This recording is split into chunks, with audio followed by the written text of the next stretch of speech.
Chegou queimando.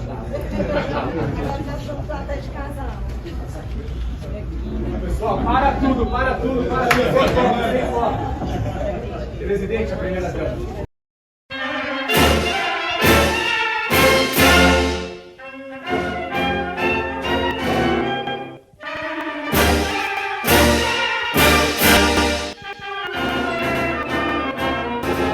Aquela felicidade.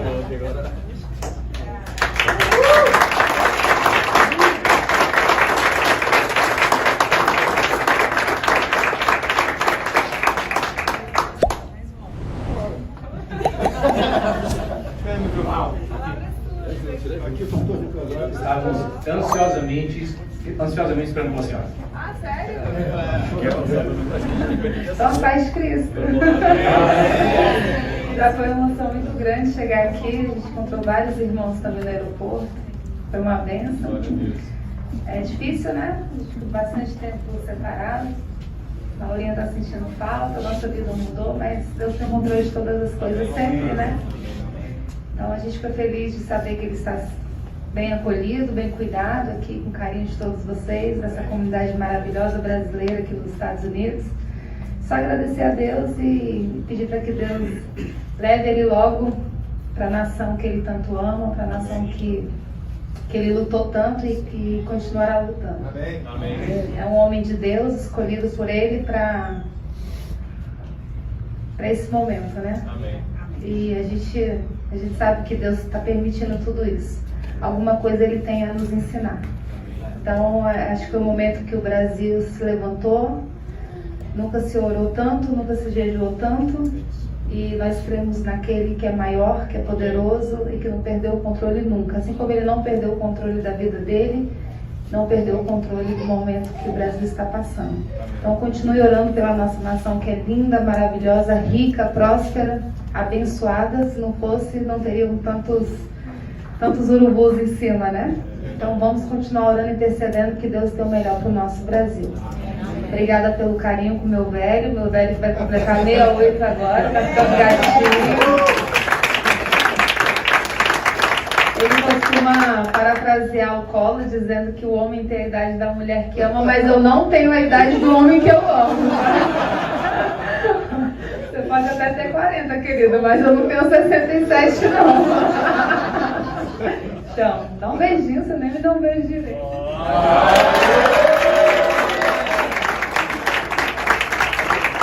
Não parece, mas ele é tímido. Obrigada, Marcos. Eu tô morrendo de fome. Eu vim aqui só pra comer. Também, mas eu pensei que você tava discursando e com a Agostinho a gente ia entrar numa salinha ali pra comer. Então tá. Fica à vontade pra você falar que eu vou comer. A comida vai ser aqui, né? A comida é aqui? Desculpa, é porque crente come. Vai lá, Vitor. Pode deixar, vai. Aquela felicidade.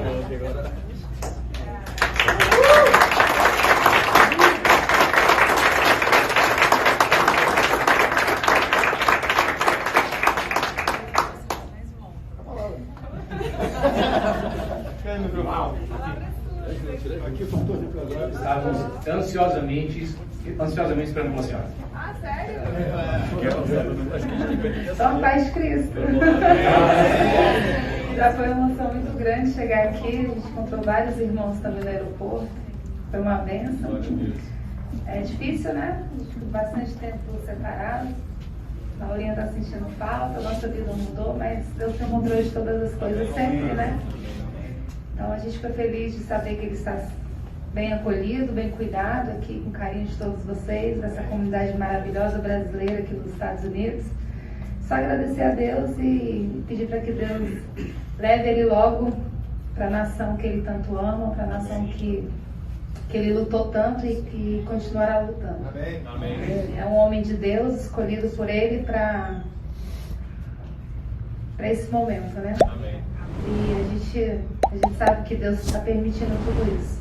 Alguma coisa Ele tem a nos ensinar. Então, acho que foi o momento que o Brasil se levantou. Nunca se orou tanto, nunca se jejuou tanto. E nós cremos naquele que é maior, que é poderoso e que não perdeu o controle nunca. Assim como ele não perdeu o controle da vida dele, não perdeu o controle do momento que o Brasil está passando. Então continue orando pela nossa nação, que é linda, maravilhosa, rica, próspera, abençoada. Se não fosse, não teriam tantos urubus em cima, né? Então vamos continuar orando e intercedendo que Deus tem o melhor para o nosso Brasil. Obrigada pelo carinho com o meu velho que vai completar 68 agora, vai ficar um gatinho. Ele costuma parafrasear o Collor dizendo que o homem tem a idade da mulher que ama, mas eu não tenho a idade do homem que eu amo. Você pode até ter 40, querida, mas eu não tenho 67, não. Então, dá um beijinho, você nem me dá um beijo direito.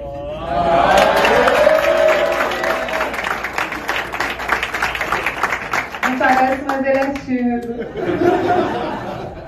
Obrigada, Marcos. Eu tô morrendo de fome. Eu vim aqui só pra comer.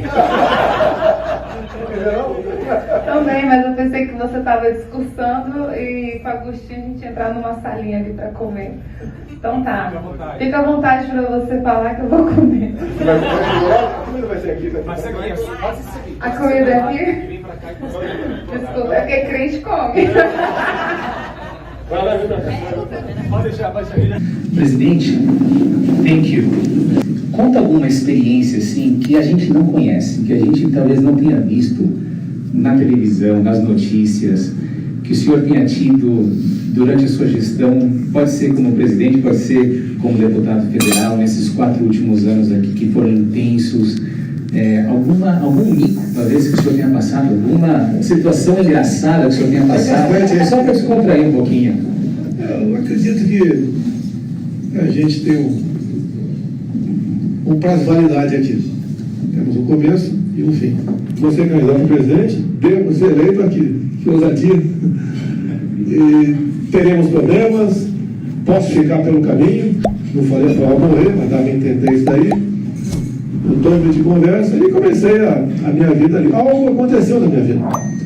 Logo depois, uma senhora ligou para mim e falou para eu usar na campanha o João 832. E comecei a usar. Né? Isso é verdade, eu vou libertar. Alguns repórteres em Brasília zombaram. Lógico. É quase que um de vocês queria ser presidente da República do Brasil. Qual é a chance? Com verdade você não vai conseguir nada, bem. Eu acho que aquele mês de novembro foi muito marcante na minha vida, dado ao João 32 e tudo que aconteceu. Eu não quero alongar a conversa aqui, tá? É um fato marcante na minha vida, está comprovado no YouTube. Quem procurar novembro, AMAN, né? Jair Bolsonaro vai ter esse vídeo lá, eu me dirigindo para 500 aspirantes falando isso aí. Muito obrigado. Não tem liderança nacional no Brasil, não tem. Mas se tivesse, fale, por favor. Tem um bom governador em Minas, que nós negociamos, com vários outros países do mundo, a questão de investimento no Brasil nas eólicas offshore, o potencial nosso na costa do Nordeste, muita liberdade. Se falar com vocês, alguém conhece que são normas regulamentadoras do Brasil, quem conhece aí, por favor, não conhece, ainda bem. São mais de 6 mil normas regulamentadoras para um fiscal chegar na sua empresa e te multar. Mais de 6 mil. Eu até costumo repetir, já ouviu falando aqui, para fiscalizar o banheiro de vocês no Brasil. Tinha 40 e poucos itens. O cara entrava lá e fiscalizava a altura do vaso, da pia, rugosidade do papel higiênico, ventilação, largura da porta, altura da não sei do que, ventilação, tudo. Quer dizer, não tem como um fiscal ir numa empresa dessa, não multar ou não conversar num cantinho com o patrão. Né? Então, muitas coisas nós limpamos, desburocratizamos, desregulamentamos. E o Paulo Guedes pegou, foram 5 ministérios que nós usamos da economia indo muito bem. Um dos países com menor inflação o ano passado, com 3 meses com deflação, inclusive, com combustível abaixo de $1 o litro, né, gasolina abaixo de $1 o litro. A inflação menor do que a dos Estados Unidos. Menor que os Estados Unidos, é coisa rara, mas nós conseguimos ultrapassar esse limite de cobrar impostos. Você gera o quê? Estimula o quê? Sonegação. Então o Brasil estava indo muito bem, os números da economia dizem isso, e não entendo, desculpa, não quero aprofundar no assunto, não entendo como no final os números lá foram 50,9% para lá e 49,1% para cá. Tá? Não entendo. Okay? Não, o prazer de ser presidente é só um, é poder servir o próximo, que é uma vida de cão. Mas eu acredito no Brasil, 2026, o presidente do TSE vai ser o ministro Castro, não sabe a dor de cabeça que foi, não para escolher o André, que já trabalhava comigo. Outras pessoas que queriam, de cara importante, com ameaças, até um fala, olha, se você se batizar de hoje para amanhã, tu entra no radar.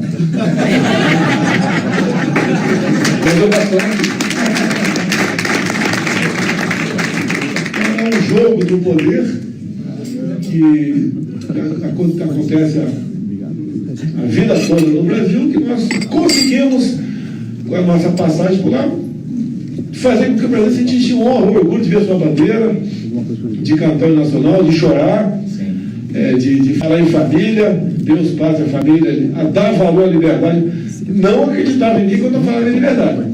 Aprenderam a dar valor à liberdade e plantamos muitas sementes. Temos o estado mais rico, São Paulo, está lá o Tarcísio, 20% da bancada é nossa. Eu tenho que falar ao pessoal, não deixa o ego falar mais alto, humildade. Vamos trabalhar que todo mundo pode ter um local de destaque melhor do que esse, até no futuro, e fazer pelo seu povo. Obrigado, senhor presidente. Muito obrigado. O senhor mencionou algumas das muitas coisas que o senhor fez durante a sua gestão, junto com seus ministros, melhorias, e também não só melhorias, mas também o sentimento do brasileiro depois desses últimos 4 anos, né? Como que, na minha opinião, pelo menos, eu vejo que restaurou a esperança, ou restaurou o patriotismo do Brasil, né, do brasileiro. O que o senhor reconhece ou considera que foi a maior conquista que o senhor teve nesses últimos 4 anos? Eu acho que é o patriotismo. Com certeza. Vou falar em religião, cada um tem a sua, respeitamos. Tive o apoio maciço dos evangélicos, dos católicos. Né? Mas acho que olhar para a sua bandeira, até ajuizar a ação do TSE para não usar mais a bandeira quando fazia comício. Tá? Mas aquela bandeira, mais do que jogada no chão pela esquerda, foi pisoteada, foi queimada em algumas oportunidades. A gente, internacional socialista, terror, tá? Mas tudo bem. Talvez isso seja uma aprovação para todos nós. Então eu acredito que saber que o Brasil pode dar certo, tem potencial para isso. Ninguém tem. Aqui os Estados Unidos 1 milhão de quilômetros a mais do que nós, né, quadrados. A Rússia é o dobro. Nós temos mais terras agricultáveis que eles, temos um clima melhor, água doce, riqueza de minerais, biodiversidade, belezas naturais. Quem conhece a Baía de Angra, por exemplo, né? Uma coisa fantástica. Eu tive uma proposta de alguém lá do mundo árabe investir $1 bilhão ali na Baía de Angra para transformar aquilo como uma Cancún, vamos assim dizer. Eu acho, com todo respeito aí, é melhor que Cancún, porque ali não tem tubarão. A água é quente, não tem onda. São 365 ilhas. Mas tinha um decreto para ser revogado. Daí você pode perguntar, por que eu não revoguei? Porque a caneta é minha. Decreto ambiental, quem revoga é o parlamento. É um país complicado, não tive sucesso tocante a isso, seria um sucesso para nós. Muita gente veio fazer turismo em outro local, com toda certeza ia para a Bahia de Angra, mas vamos lá. De mais importante, é o patriotismo. Se falar em Deus sem ter vergonha, porque eu tinha vergonha. Né? Quantas vezes nós rezamos o Pai Nosso, puxado pelo pastor, às vezes pelo padre, o pessoal tinha vergonha de fazer uma oração, tá? Falar em liberdade, abraçar as crianças, valorizar as pessoas, falar que ela é tão importante quanto eu, obviamente. Não sou outro, nunca levantei. Eu sou presidente, nunca teve vida a questão da joia, tá? Os fuzis que eu comprei aqui, que eu ganhei, está lá no exército. O que o Lula comprou, ninguém sabe onde está. Tá no morro. Pegou, furtou moeda, roubou moeda lá do Lago d'Água, deu R$2.200 arrecadaram a moeda, você não está puxando de caridade com recibo, roubou moeda, comprou milhões de leite condensado. Eu não sei o que o governo compra, impossível saber. Então sempre acusações. Hoje, por exemplo, começou, mas não foi muito para frente, né? O povo quer saber,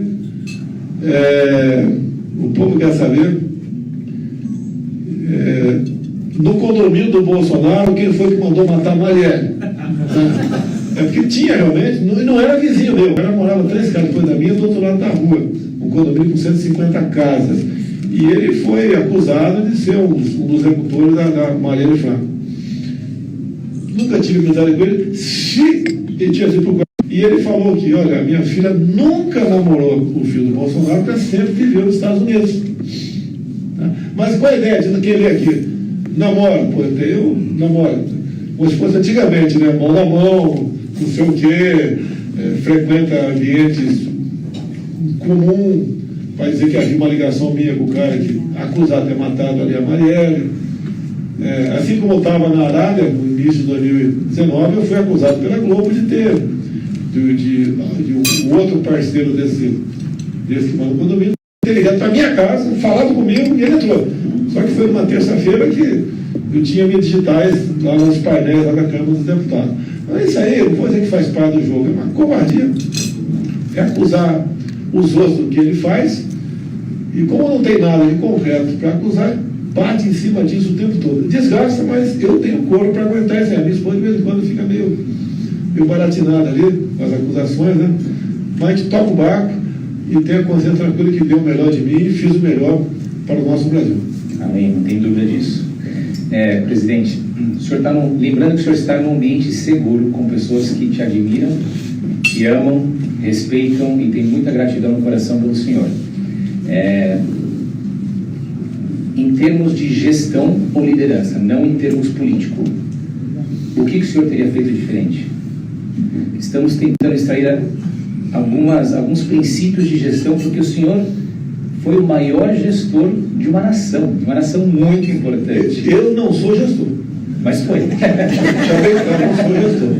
É impossível saber 23 ministérios, as peculiaridades de cada um. Eu dei a liberdade para a pessoa botar que ela achava que devia botar no respectivo ministério. Que sempre fizeram o que acontece. Tu vai ser ministro, mas vai ter que pegar um cara de tal partido para ser secretário, outro de outro partido, etc. Eu acredito que tenha sido isso aí. Me desculpe, né? Foi até o momento nada contra, foi um sucesso.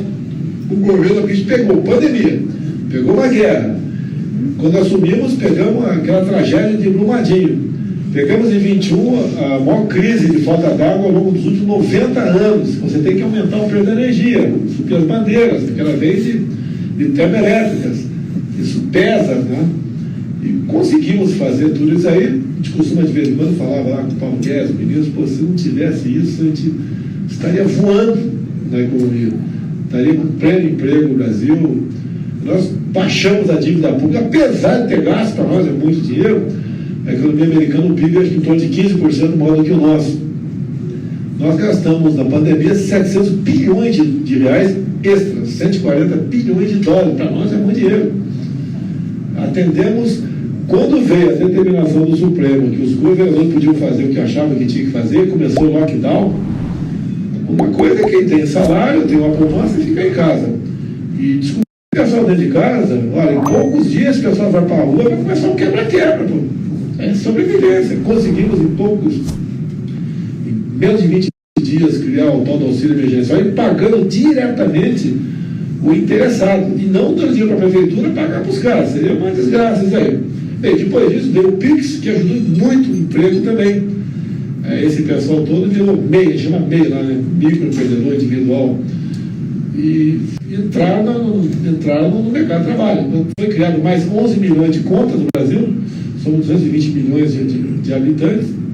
Ou seja, tudo isso colaborou para que o Brasil não colapsasse como a Argentina. Hoje em dia, acabei de ler agora também no carro, ultrapassou a 100% a inflação nos últimos 12 meses na Argentina. Na Argentina, 40% do povo vive na linha da miséria. Há poucas décadas, a Argentina tinha um PIB maior que o do Brasil. Olha o que acontece, né? Escolhas. Escolha, eu costumo fazer muita comparação com a vida particular, né? Aí um homem ou uma mulher que escolhe alguém não muito da sua linha para se casar. Tá? É complicado se casar. Levamos água para o Nordeste, agora não sei porquê, eu obstruí nos canais, todos. Tá? 12 dias de elevatória lá no Rio São Francisco equivale a um ano de carro-pipa. Voltou o comércio do carro-pipa lá. Tá? Não se tem responsabilidade. Não se tem responsabilidade. E muitas coisas que você faz, você não fica sabendo.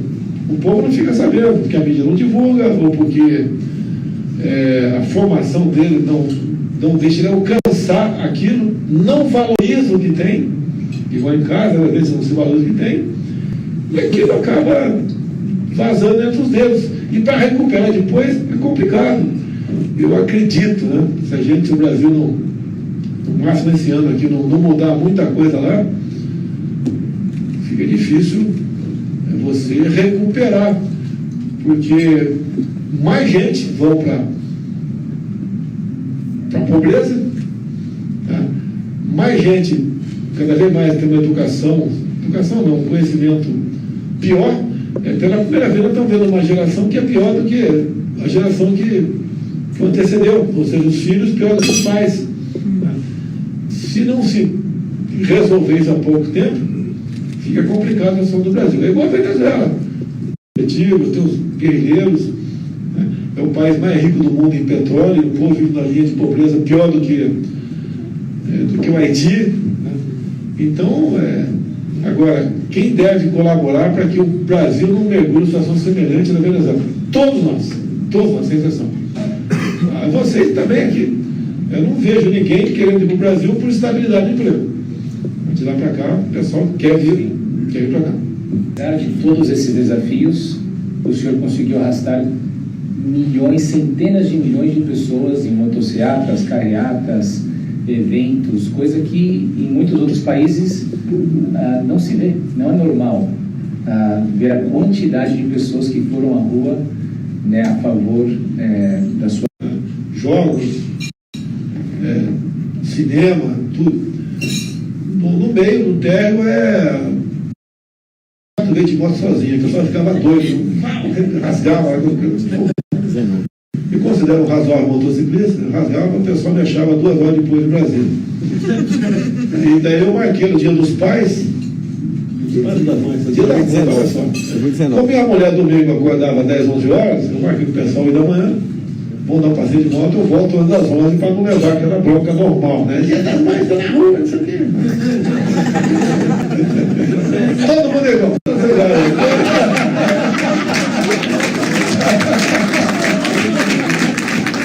Eu falei pro pessoal convidar o pessoal mais chegado pra gente... Pô, resumindo, no dia seguinte tinha umas 3.000 motocicletas lá. E daí começou a pegar. São Paulo, acredito, os dias e mais 3.000 motocicletas em São Paulo. Eu fiz umas 20 pelo Brasil. E não é fazer motocicleta, a gente ia para o evento, e do aeroporto do evento, o pessoal ia de moto, a gente alongava o percurso, e inclusive, eu acho que aqui no Nordeste, Toritama, ajuda aí. Caruaru, tem Cabo da Peste aqui não? Santa Cruz do Capibaribe.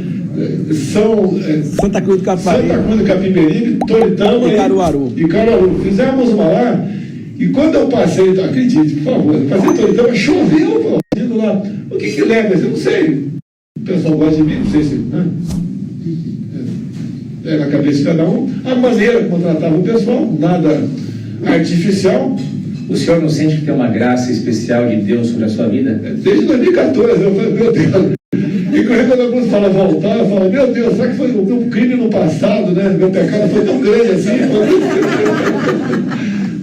Vai ser se ver no futuro. Tem isso também, tem a minha esposa, está chegando hoje aí, né? Você fez contato com ela? Não conseguiu fazer contato, né? Tá vindo. Tá vindo para onde? Para cá. Quando eu chegar aqui, eu passo pressão, né? Vou mandar. Ela vai falar, não vai falar mais nada. Eu confesso, eu não conhecia. Eu estou casado há 15 anos, tenho uma filha de 12, e eu conhecia minha mulher falando o ano passado na convenção. Eu não sabia que ela tinha aquela capacidade. Né?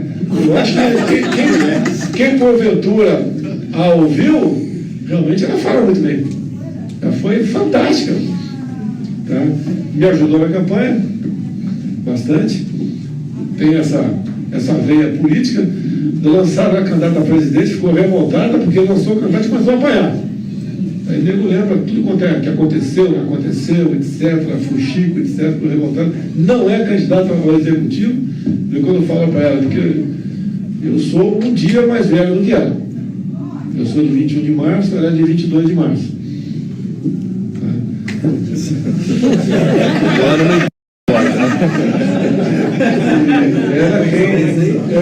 Ela pode realmente aí disputar o cargo eletivo, assim como tinha uma mulher em Brasília, que era deputada, estava com 40 e poucos % para o Senado. Daí a Damares resolveu vir candidato ao Senado também, o pessoal deve conhecer a Damares aqui, né? A Damares veio candidata, a minha esposa ajudou, ela entrou na campanha, a outra olhou para mim assim, mas o quê? Eu não vou contar a minha esposa, tá maluca? E a minha esposa falava, tem dia que eu tinha mais forte do que a Damares. E tudo bem, a campanha da Damares chegou, e nós representamos lá no Senado, torce muito para que saia essa CPMI, né? E agora a esquerda não quer, é parecido com o que aconteceu aqui, não querem mais, porque a verdade realmente é o que nós sabemos, o que aconteceu. Se eu tivesse, já que eles tomaram 3 poderes, quem é que assumiu? Um ato terrorista. Na nossa legislação, apesar de ser lamentável as cenas, né, aquilo não é ato, não se enquadra na lei como atos terroristas, né? Ali você foi invasão, depredação, um montão de coisa lá. Bem, Que going, pode continuar. quer chegar a dona Michele, já estou com medo, né?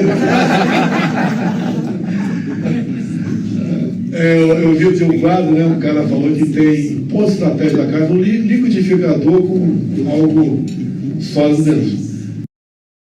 Quando a mulher chega para dar uma bronca, liga o liquidificador, fica balançando a cabeça, né? É a melhor maneira da gente tem de não ter problema. Se bem que, graças a Deus, não tem problema em casa, não. Mas quando ela fala, eu aprendi logo cedo que fica quieto. E ela chega, às vezes, te acusa, né? Te julga, te condena. Você está quieto por quê? Porque se eu abrir a boca, fica pior.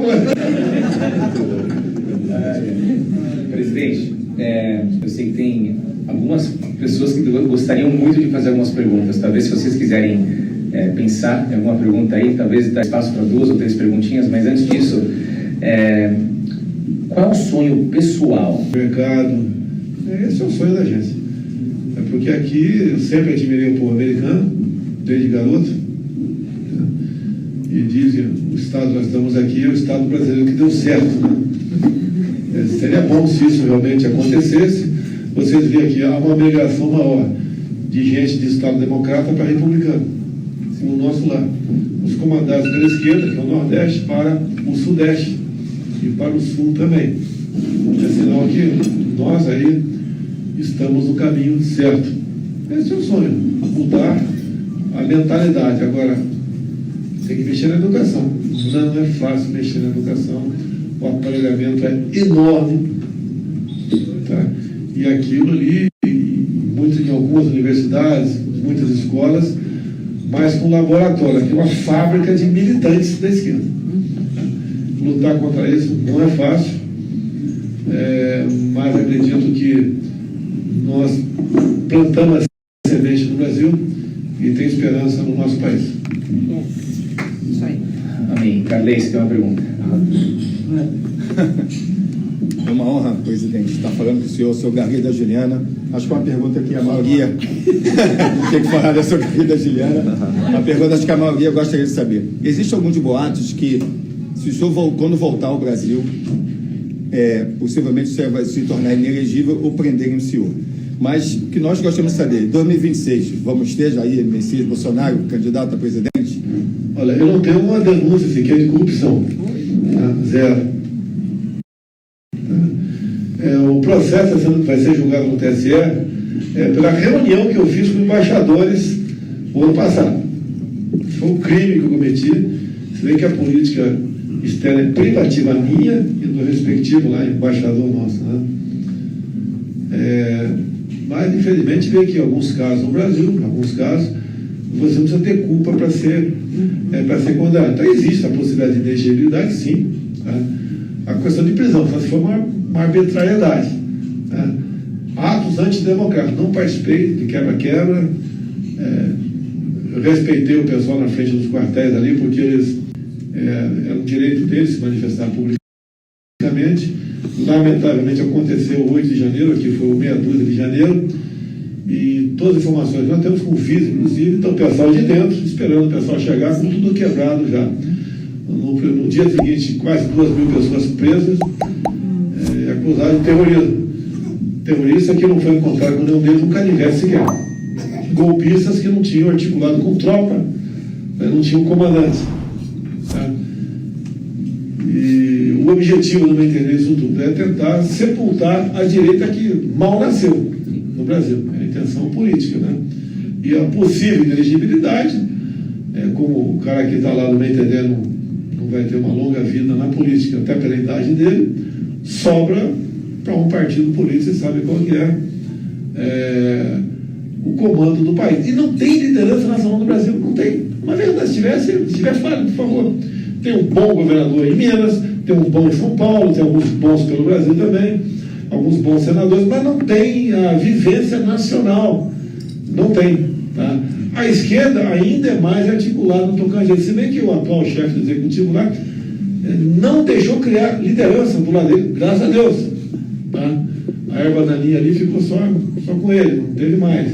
Então, essa é a preocupação. Lá, se botar na cabeça que ia dar um golpe desde o começo, se tivesse dado dar golpe, seria durante o meu mandato, não depois do mandato. E em cima disso, se articulou, tirou um cara que estava condenado em 3 instâncias, que já estava 500 dias preso, tiraram da cadeia o cara, tornaram o cara elegível, e houve sim uma parcialidade enorme por parte da Justiça Eleitoral, tudo para ele. Por exemplo, lá eu não pude divulgar a amizade dele com o Daniel Ortega. E ele agora se nega a assinar uma nota de repúdio, né? Do Ortega, que continua aprendendo padres, lá, fazendo barbaridade lá na Nicarágua, né? Então isso tudo ajudou a pesar a balança para o outro lado, em cima de mim, né? A pancada o tempo todo. Em cima de mim não existia fake news. O que eu pensava em falar era fake news. Derrubaram páginas de simpatizantes, de apoiadores, como o Luciano Hang, empresário.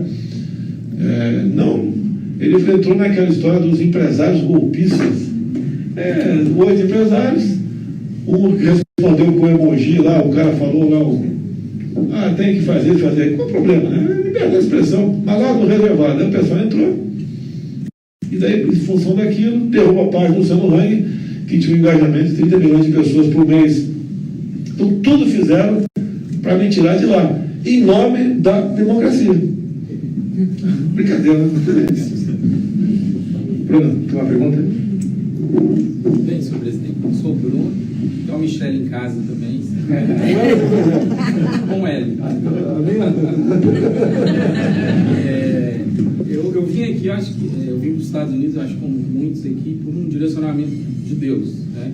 Mas hoje, se eu olho para o Brasil, ainda tenho negócio no Brasil, sou empresário lá, sou empresário aqui, mas uma das coisas que ainda me chama muita atenção é a nossa falta de segurança, né? Então eu falo assim, hoje eu tenho filhos que nasceram aqui e gosto muito do Brasil, acho que é um lugar maravilhoso para empreender, né? E o que você acha sobre a segurança? Por que a gente vive essa falta de segurança no Brasil e parece que é uma coisa que não tem fim, é algo que parece que não dá jeito? Enfim, o que o senhor pensa sobre isso? Faltações também exemplo. Eu peguei o Temer entregou para mim com aproximadamente 60 mil mortes por ano com arma de fogo. Eu entreguei com 40 mil. O que entrou nessa bagagem aí? Entrou na sua banca, etc., passaram a ter uma propriedade. E ele passou a se preocupar com a invasão, não mais invadir ninguém. Potencializamos a tal da agricultura familiar. da atenção. O que é atenção? É linha de financiamento. O agricultor familiar tinha um limite de até 20 mil por ano para vender para a prefeitura, para alimentação de escolas, dobramos esse valor. Acabamos com os gargalos, porque para dentro da porteira era mais tranquilo, para fora tinha problemas. Atacamos as balsas, não tinha uma balsa, um rio importante, vamos fazer uma ponte aqui, fizemos muitas pontes. Com as medidas tomadas da Lei da Liberdade Econômica, você queria vender cachorro-quente na praça, por exemplo, você estava pedindo à prefeitura, demorava semanas, meses, anos, não conseguia. Nós aprovamos o quê? Assim, 30 dias não deferido está. O turismo aqui teve uma participação enorme também. Isenção de vistos, certificando aí. Americano, canadense, japonês, australiano. Certificando hotéis flutuantes, facilitando aí a habilitação de hidroavião. Pô, você pode pensar, hidroavião, ajuda, pô. Então isso tudo colaborou para que a gente não colapsasse, para que a gente realmente começasse a dar esperança à população, né? A questão das startups também foi um sucesso, o marco das startups. Você até o meu governo queria transportar uma carga de Porto Alegre para Fortaleza, ele tinha que ser rodoviário. Nós, aberto o mar, acertamos essa questão, que era a briga de bandeiras, um negócio terrível no Brasil, né? Nós ressuscitamos um marco ferroviário, uma ferrovia está há muito tempo para ser complementada lá, 4.100 quilômetros lá do Nordeste, lá do Maranhão. Pegava o Maranhão, pegava Tocantins, Goiás e São Paulo, resolvemos esse assunto, facilitando a empresa privada nisso aí, a chão de costelas, né? Ferro Integração Centro-Oeste, Oeste-Leste, Ferrogrão, Transnordestinas, só tem uma que foi parada por questão da justiça, o resto potencializamos tudo isso aí, começamos a exportar, a botar no porto produtos mais baratos. Eu peguei o Porto de Santos, que dava um prejuízo anual de 500 milhões de reais. Entregamos com 500 milhões de reais por ano de lucro. O Temer, que foi 2 anos de mim, pegou a Petrobras com 900 bilhões de endividamento, 170 bilhões de dólares. Só ano passado, apesar do combustível estar a um preço razoável, né, abaixo de R$5 um litro, entregamos a Petrobras com 180 bilhões de lucro. Os Correios, sempre um foco de corrupção, entregamos em caixa com 5 bilhões de reais, reduzindo tarifas. Ele falar no Brasil que quer dividir a biodiversidade para o mundo. Não tem esse papo de dividir para o mundo. Não é? Eu vou estar numa reunião, na semana que vem, vou falar sobre questão ambiental. Nós somos o país que mais preserva do mundo. Nós temos 2/3 do nosso território preservado no Brasil. Eu lembro que há poucas semanas a Miriam Leitão começou a elogiar o novo governo que já diminuiu a devastação da Amazônia. Bem, na semana seguinte, bateu um recorde de desmatamento. A nossa Amazônia equivale a uma Europa Ocidental. Só de reserva indígena tem uma área equivalente ao estado da França.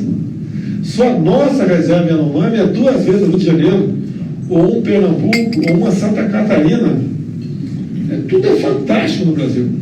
Agora lá, essas áreas, né, especial nossa Amazônia, é riquíssima. O mundo aqui está de olho lá. Demole, é de perto. Não parece que o cara quer fazer de tudo para entrar nesse tal de comércio de carbono aí. E não é bem assim. Nós, pela nossa grandiosidade, nós somos responsáveis por menos de 2.500% do carbono do mundo. Verdade. Menos 2.500% do carbono do mundo. Então o Brasil está numa situação bastante tranquila. Quando eu falo eólica offshore no nosso Nordeste, é reindustrialização do Nordeste e energia para o Brasil todo. Nós podemos ter 100% de energia limpa, renovável no Brasil em poucos anos. E a pergunta que nós temos para o senhor agora é como que nós podemos intencionalmente orar pelo senhor?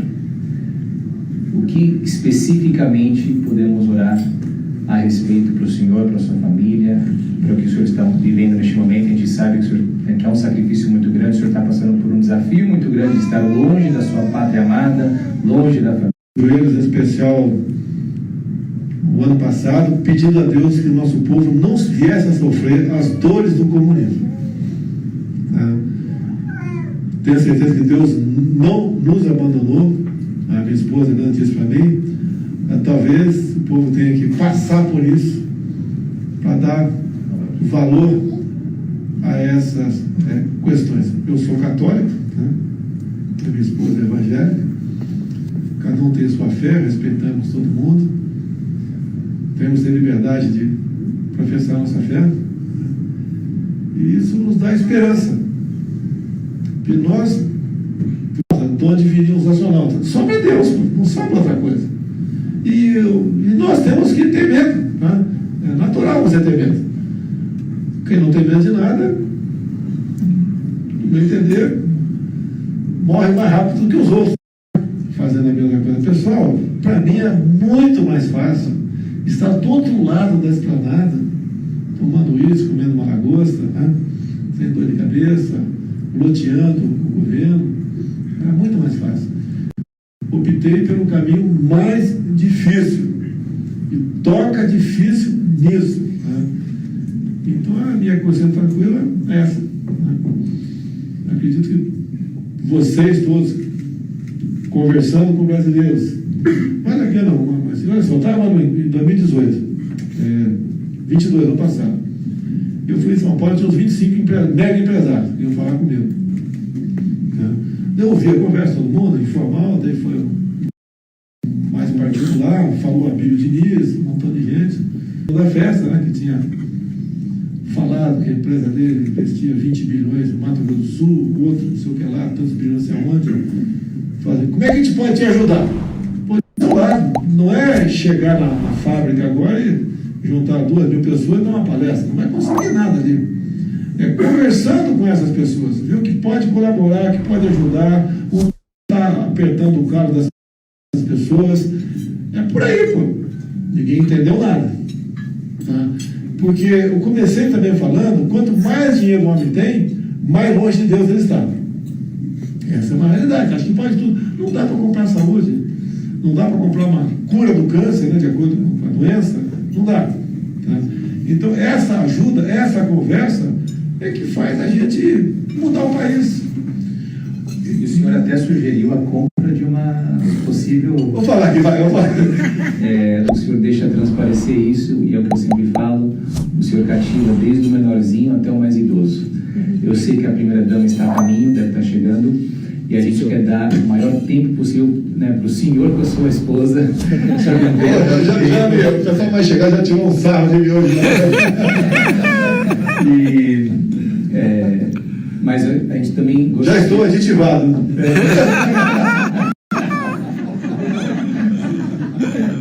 Também numa reunião lá, né? O pessoal vai chegar, mas tinha muita gente. Eu falei, olha, a minha filha Laura, tá? Ela foi sem aditivo.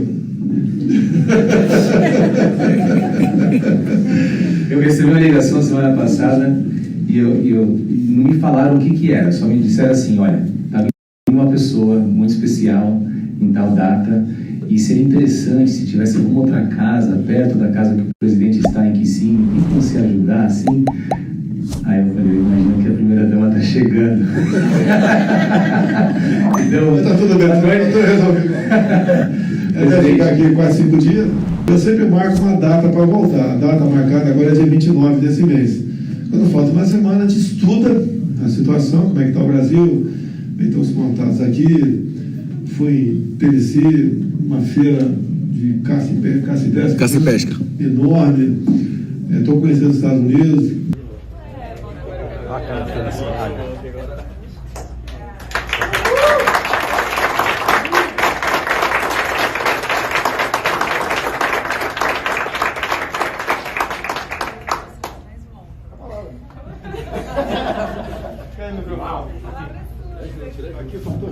Estávamos ansiosamente esperando uma senhora. Ah, sério?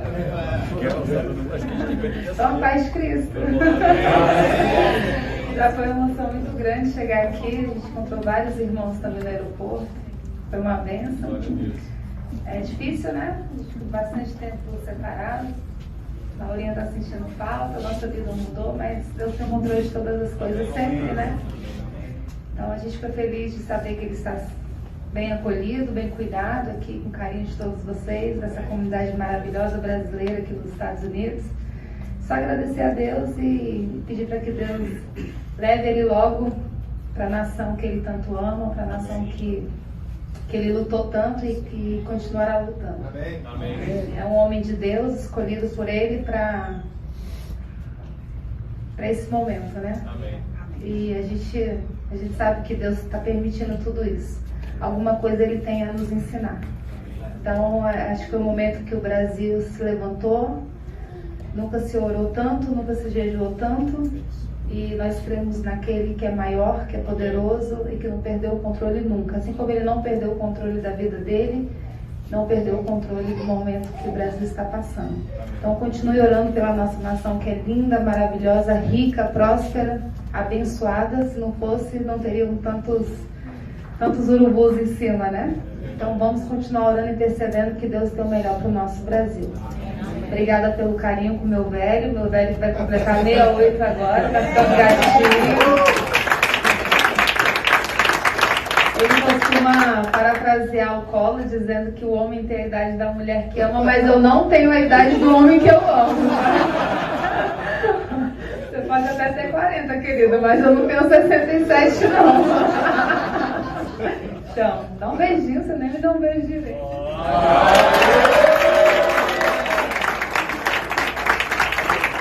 Não parece, mas ele é tímido. Obrigada, Marcos. Eu tô morrendo de fome. Eu vim aqui só pra comer. Também, mas eu pensei que você estava discursando e com a Agostinho a gente ia entrar numa salinha ali pra comer. Então tá. Fica à vontade pra você falar que eu vou comer. A comida vai ser aqui, Vai ser aqui, pode ser aqui. A comida é aqui? Vem pra cá e você. Desculpa, é porque crente come. Vai lá, Vitor. Pode deixar, vai ser aqui, a gente já falou.